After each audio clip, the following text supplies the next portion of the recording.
শ্রাবণ মাস বছরের চতুর্থ মাস।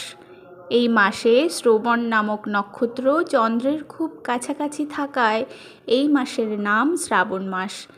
এই পবিত্র মাসে শিবের উপাসনা করা হয়। মনে করা হয় যে শ্রাবণ মাসে শিব পার্বতী উভয় মর্ত্যে নেমে এসে পৃথিবী ভ্রমণ করেন ও ভক্তদের প্রার্থনায় সাড়া দিয়ে আশীর্বাদ করেন। প্রতি সোমবার শিব ভক্তরা উপবাস রাখেন ও বিশ্বাস করেন জীবনের যাবতীয় সমস্যার সমাধান ও সুখ সমৃদ্ধি অর্জনে সহায়তা করবেন মহাদেব। সোমবারকে মহাদেবের দিন বলে গণ্য করা হয়। সোমবার দিনটি মহাদেবের অত্যন্ত প্রিয়, তাই সোমবারে তার আরাধনা করলে তুষ্ট হন শিব ঠাকুর।